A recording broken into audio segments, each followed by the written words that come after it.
Nós temos alguns anos de janela em empresas, você também, Nakano. Era mais fácil, 30 anos atrás, monitorarmos ou termos uma cultura ética na empresa, dependendo da postura. Não. Eu só quero dizer uma coisa. Porque os funcionários não tinham a rotação de hoje. Então, a transmissão da cultura é um processo acumulativo, né? Que nem educação. Então, alguma coisa que a repetição e o exemplo vivido realmente influenciam. Eu me lembro que na empresa que eu trabalhava, nós tínhamos um programa imenso, né, de proteção ética, uma corporação americana, mas a gente assinava, o funcionário quando entrava na empresa, ele recebia as normas de conduta e a política de ética, e ele assinava um documento que dizia: recebi, li e entendi, né?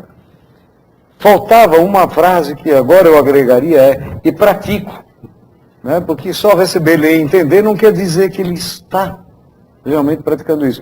Então, existe isso, mas outra vez, realmente, depende muito da atitude. A visão, que nós falamos agora do imediatismo também, né? A questão, aquela ditadura do trimestre, né? Nós temos que fechar o resultado do trimestre, e isso nós damos um apagão na ética temporário, é on-off, tem um switch, e depois vamos voltar e seremos éticos. Então isso tem que ser repensado. Germano, há uma diferença fundamental que é importante a gente citar, é o seguinte. No nosso tempo, ou no tempo há 30, 40 anos atrás, o que acontecia? A situação da economia ou a situação das empresas era muito mais estáveis. Nós nos dávamos ao luxo de fazer um planejamento de 10 anos. Daqui a 10 anos nós vamos vender tal produto, vamos vender tal quantidade, com tal preço, etc.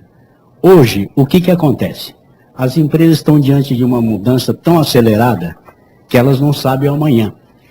Isso traz consigo uma mudança muito grande no ambiente interno, de que nós não temos mais tempo de fazer a mudança, mais tempo de fazer esse tipo de investimento a longo prazo na cultura, na questão da ética e tudo mais. Então, veja, a rotatividade das empresas. Pega um exemplo bem clássico. Hoje as empresas, um CEO de uma empresa fica quantos anos numa organização? 2, 3 anos, 5 anos? Antigamente permanecia 20, 30 anos. E cada vez que você muda um presidente, um CEO mundial, o que acontece? Muda tudo. Ele muda os processos, muda a forma de atuação, etc, etc. Então é uma situação muito mais complicada que nós estamos vivendo. Daí porque essa dificuldade de você passar. Mas eu concordo que tem que ser uma busca permanente. Nós temos que encontrar uma forma de compatibilizar a situação. Mas, volto a insistir, que a questão da velocidade da mudança que nós estamos, das mudanças que nós estamos assistindo, realmente ele é um complicador bastante grande sobre essa questão. Porque você não dá tempo de consolidar o processo muitas vezes. E aí sim, as empresas acabam tendo que atuar muito no curto prazo. O que nós vamos fazer amanhã? A rentabilidade não deu, vamos mudar tudo. E aí você começa a ter realmente essas dificuldades que nós estamos encontrando. Tanto na sustentabilidade, quanto na questão da ética. Mais algum comentário? Não? Então, acho que vamos passar diretamente para as perguntas. E nós recebemos, eu queria agradecer aqui uma pergunta que veio da Silvana lá de Ramalho, de Ilhabela, por Twitter, né? Agora estamos inaugurando as perguntas por Twitter. A pergunta dela é a seguinte: a ética existe num contexto social onde haja comunhão de visão e valores. Com isso, não seria a ética um dos pilares do desenvolvimento individual e social? Ela se antecipou. Rosa? Sem dúvida, acho até que foi uma pergunta retórica, né? Parece que ela, a tuiteira, tem a resposta já formulada de antemão. Não há como termos um relacionamento social que não caminhe para a barbárie se não nos desenvolvermos eticamente. Se não é barbárie. Aí não há regras. Se não há regras a serem constituídas e decididas pelos valores comuns, não há nada. Aí não vamos ter mais a raça humana vai acabar. Dizem que se os dinossauros se foram, né, até que nós não seríamos uma perda tão grande assim, mas creio que nós não concordamos com isso e desejamos nos manter. Dizem que o planeta também se mantém. O que não vai se manter é o nosso ambiente, para continuarmos. Querendo continuar, como raça humana que somos, é melhor revermos nossos valores. Perfeito, obrigado, Rosa. Eu não gostei muito desse comentário sobre dinossauro, porque pode parecer que tem um na mesa. Né? Não, obrigado. Vamos agora ter uma pergunta de Brasília, do Marcos. A pergunta dele é bem sintética, é só provocação. Pergunta se a ética é sustentável.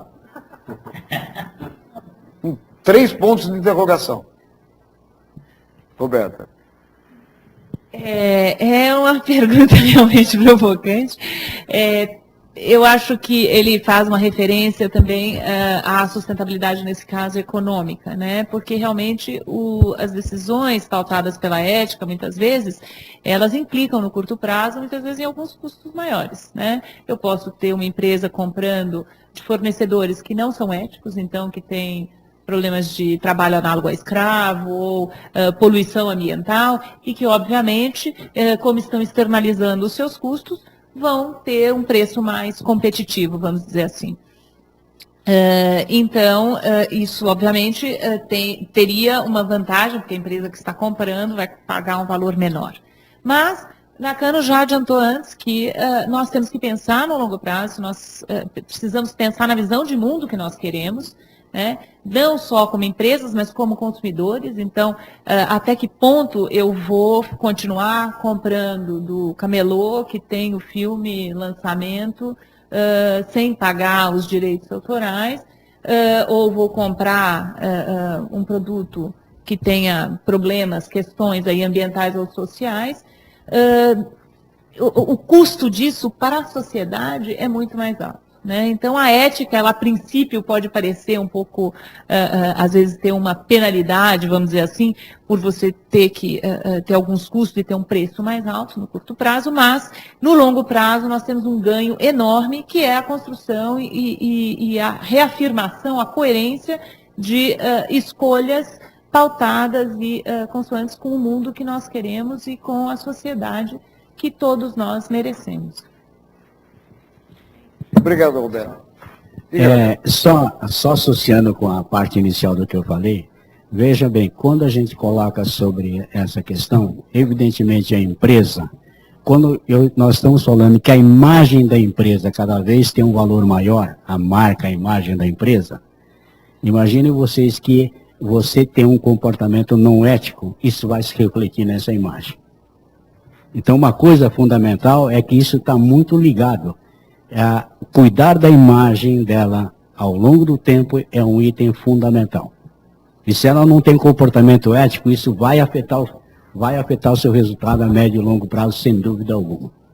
Basta os exemplos que nós estamos tendo aí, a British Petroleum e outras aí, que tiveram uma série de problemas, etc., no mundo inteiro, para mostrar exatamente essa variável. Que se você pode perder alguma coisa no curto prazo, mas no longo prazo, seguramente, você tem uma consolidação muito maior da sua marca, da sua imagem. Acho que seria interessante também acrescentar que, além dessa questão da imagem, tem a questão das empresas diminuírem risco quando elas são mais éticas, né? Você tem questões legais, você tem uma série de questões que vão se tornar questões financeiras, né? Eu falei das compras, agora falando um pouco dos processos em geral, essas decisões, você diminuindo o risco, obviamente você diminui a chance de penalidades e também aumenta a viabilidade econômica do seu negócio. Só vou fazer um paralelo aqui interessante. Já é uma tréplica. Que é o seguinte,